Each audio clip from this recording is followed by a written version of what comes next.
Hello friends, it's Dave here from SaveDex and it is time for us to discuss our favourite Nintendo Switch games of 2021. What a fantastic year this has been for the popular hybrid machine. I remember in 2020, Sophie and I had to do a combined top 10 list as there wasn't a whole lot released for us personally, but this year not only have we managed to have a separate top 10 list each, but there is no crossover at all. Each list is unique, and that includes 5 or 6 honourable mentions each. And we still haven't been able to include everything we'd have liked to. We probably could have made a top 20 each if we're being honest. So this is part 1 as the title says. Part 1 is my top 10 list and Sophie's will be part 2. And if your favourite isn't on this list, maybe it's on Sophie's. So make sure you are subscribed if you want to make sure that you don't miss hers coming very soon. So let's start with the rules because we all know that fun lists need strict rules. Firstly, remember that these are just my personal choices. It's not an official list or anything, and they are rated on how much fun I've had with them. So even though some of these I have reviewed for Switch Up with their scoring system, this list has some games in a different order to how I scored them on that channel. Secondly, this is based on games that released on the Switch in 2021. Some may have released elsewhere on other platforms in previous years, but as long as the Switch release was 2021, then it counts. And thirdly, you may notice a theme for my list is about reviving older titles and series, but I have tried to keep ports and remakes to a minimum. There are still a few that make it, and my top 2 kinda contradict this rule, but there are plenty of ports and remakes that you're seeing in the honourable mentions that might have made the cut if they were brand new games. Speaking of which, I don't want to spoil my list in this intro, so the games that you have been looking at so far are indeed my honourable mentions. So let's take a look at my picks for the top 10 Switch games of 2021. Number 10, Super Mario 3D World plus Bowser's Fury. This does go against what I said about keeping ports off the list just now, but if this was simply a port of 3D World, then it wouldn't have made the cut. 3D World is a fantastic game with 5 playable characters, fantastic stages, collectibles to find and a multiplayer mode that, although I'm not keen on, can still be fun. They even added online and sped everything up. That's not why I'm including it though. The reason I'm including it is because of an extra mode they added called Bowser's Fury. Nintendo have been known to port some games with the bare minimum updates, so it was surprisingly generous that they added an entirely new game to this. It's not a long game admittedly, but what they did with it is amazing. They pretty much combined 3D World and Mario Odyssey with a huge sandbox world, missions on different islands, Bowser Jr. there to help you, the power-ups from 3D World, and Fury Bowser himself appearing periodically to cause mayhem. I got some Godzilla vibes from him, and when I went to see Godzilla vs Kong later in the year, it showed me just how much Fury Bowser is like him. You also get to grow huge and fight back, and these fights are so much fun. Riding around on Plessie is fantastic as well. I hope the next Mario game builds on what they made here. Call it Bowser's Toury or something. Number 9, CRUIS'N Blast. I have a confession to make. I have never played a CRUIS'N game before. I have another confession to make. I just lied, because I did play CRUIS'N Blast earlier this year and had an amazing time. I first discovered it in the sizzle reel at Nintendo's E3. It looked a bit quirky, fast-paced racing, good arcade fun all round. And that's practically what it was. It is an arcade game, I suppose. I pre-ordered the game and received it in the post a few days early, which allowed me to get a review out in time, which was really good for the channel obviously. The tracks in this game are insane. There might not be many locations and you'll revisit them under different conditions, such as natural disasters or the police chasing you. Sophie and I have had a lot of fun with this, trying to collect all of the hidden keys and unlock all the vehicles, and there are some crazy ones available. And it's very accessible too. The game is always pushing you forward, so crashing is never a big issue, and the finish times are usually just fractions of seconds apart. Honestly, I have to use the obvious pun here, but this game really is a blast. Number 8, Cyber Shadow. Halfway through the year, Sophie and I did our top 10 indie favourites of 2021 so far, and Cyber Shadow didn't make the list. We only included it as an honourable mention, but that goes to show how your opinions can change over time, as I have revisited this game and I really cannot believe that I didn't put it on that list. But here it is as my 8th favourite game of the year. This was released very early in 2021 and I was already looking forward to it, as it seemed like a throwback to the NES Ninja Gaiden games. This was the first time I ever pre-ordered a game from the eShop, and I spent quite a chunk of my day playing it. And then in the evening I did a live stream of the game from the beginning. I think that it says a lot that I was willing to play this game from the start on the same day that I'd been playing through it all. It was a rock hard game with rewarding progression when learning new moves and powers, and you could also upgrade yourself on the checkpoints.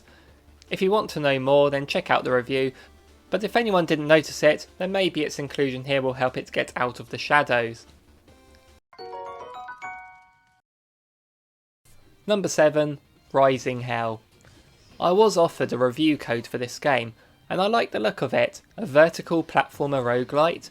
Just on that I thought it would be a decent experience, but if you saw my review for it, you'd have seen that I thought this game was fantastic.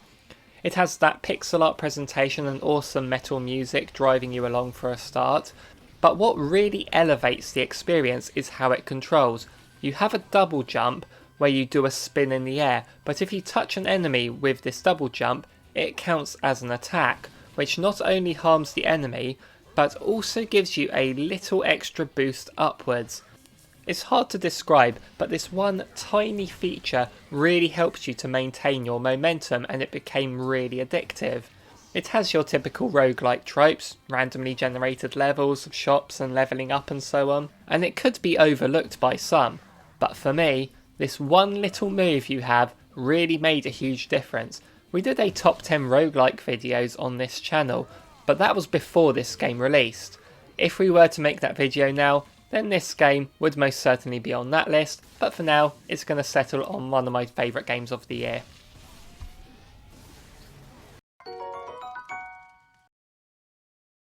Number 6.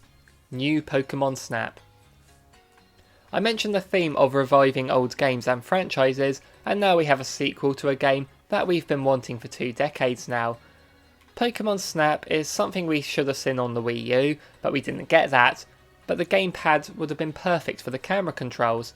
I gave up hope when it didn't come to the Wii U, so I was really happy to see this get announced for the Switch last year and couldn't wait to jump into it when it launched in April. This took the formula of the original and built on it, not just by having a lot more Pokemon and locations, but gave the levels day and night variants. The stages themselves could level up to make the Pokemon behave in different ways depending on which version of the stage you choose, and also with branching paths within the stage. The game not only recorded which Pokemon you got pictures of, but also gave a star rating based on the pose, up to 4 stars per Pokemon, so each Pokemon needs to be captured doing all 4 of its special poses to really fill up that photo dex. There was also a bit of free DLC as well, adding a few more monsters and locations. This game provided all of the charm you'd expect from this game. I mean, the Pokemon have never looked better, and there was so much to see and there's secrets to find, and one little detail I liked was discovering the Professor's lab, which acts as the menu, is also a playable level. Little things like that really do a lot for me. Another obvious pun, but just snap this game up.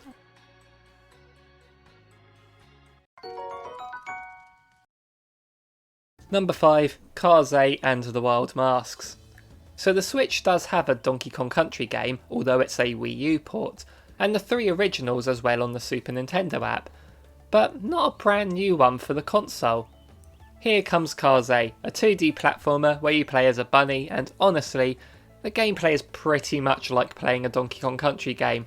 Some may feel that it mirrors Donkey Kong too much, but seeing that we aren't getting any new Donkey Kong games at the moment, I'm glad another company is bringing us what we want. Gameplay wise it does feel similar, but it does have its own unique charm to it. The enemies are all food stuff and the animations are a delight.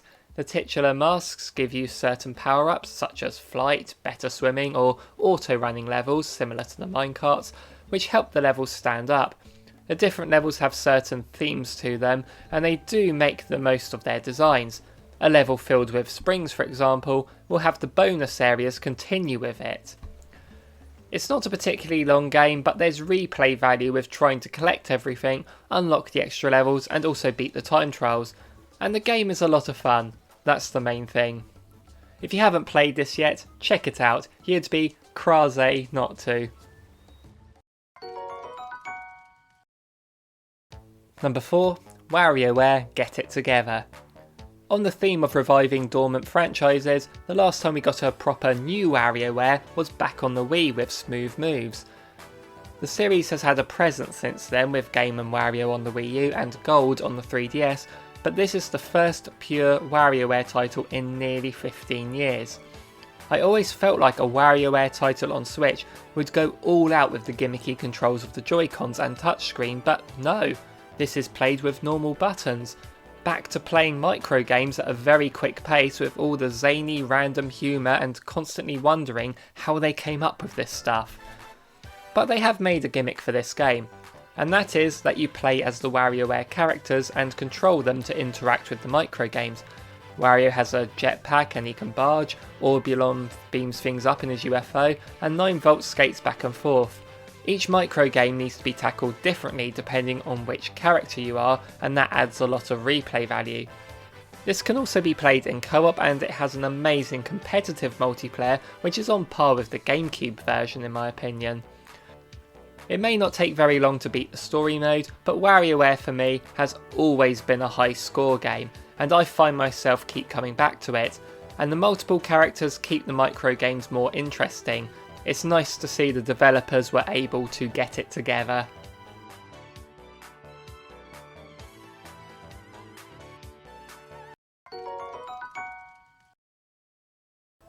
Number 3, Metroid Dread. Another franchise that's been long dormant. I think Metroid Other M was the last one released that wasn't a spin-off or remake.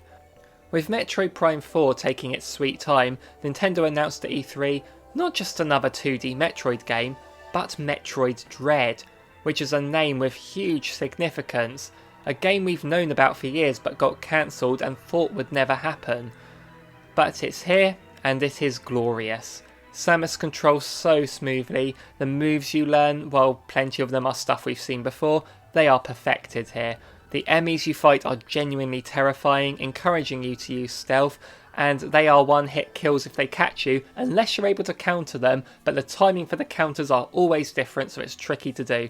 The boss fights in general are a lot of fun to work out, and they are very well designed.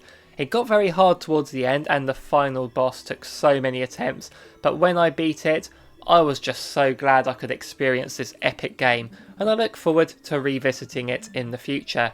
So roll on Prime 4.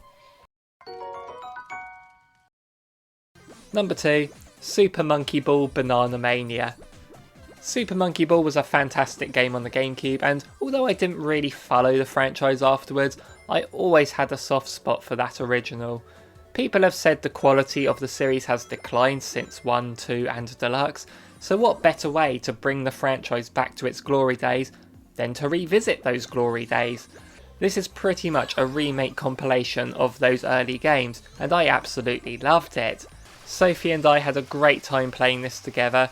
I know the feature of playing the main mode in 2-player is gone here, but we just took it in turns, which got really intense when we got to the hard ones, and it became a contest as to which one of us could be the one to actually beat it. The party games are a lot of fun. It's a shame Monkey Target isn't as well polished as the main game is, but billiards, bowling and plenty more are fantastic. I am rating this list on just how much fun I've had with the game, and when this one launched, it was genuinely the most fun I've had in any game this year. Well, at least until later that month.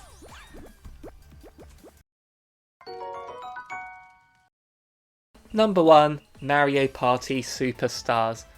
This may be a controversial pick for Game of the Year. It's not anything groundbreaking, it's not anything new, it's not the most polished experience, but like I said, I am rating this list on how much fun I've personally had with the games, and no game has given me more joy this year than Mario Party Superstars. I've been a fan of this series since the original, and while I've not played every game in the franchise, Classic Mario Party has always been one of our favourite multiplayers, mainly the first and fifth ones. When the series took a turn for the worse with the vehicle based ones, I still enjoyed them for what they were, but wished we had another proper Mario Party. Super Mario Party was a game I really liked because it was a step in the right direction, but it was still lacking that spark. It still felt like the developers were scared of players getting their feelings hurt, which is what Mario Party should be about. So they've gone back to the drawing board and brought back 5 boards from the N64 trilogy and 100 minigames from the series history. And they are damn good picks. And the spirit of Mario Party is back. It's competitive, it's mean-spirited, it's unfair, it's rage-inducing at times, and that's what we all loved about the series. It's not perfect, I mean no game is. It would be nice if they add a couple more boards in the future, certainly. But when this released, we planned to do a live stream on that day and that day alone, but then we ended up doing many live streams on this game because we just couldn't put it down. I ended up buying copies of the game for my brother and Sophie's brother so we could play online, and yeah, the online has worked well for us. This is Mario Party back to basics, back to what made it work in the first place. They have shown us that it can still be done. I hope that they can keep this going for the future of the series. There really ain't no party like a Mario Party. So, those were my top 10 Switch games of 2021. If there are any you think I'm missing, let me know in those comments down below. And also remember to check out Sophie's list as well. The missing games may well be on there. Make sure you click that like and subscribe to not miss any future videos, such as my top 10 favourite games of 2022, that's in a year's time. And I look forward to finding games to put on there over the next 12 months. Thank you so much for watching everyone. See you in the next one.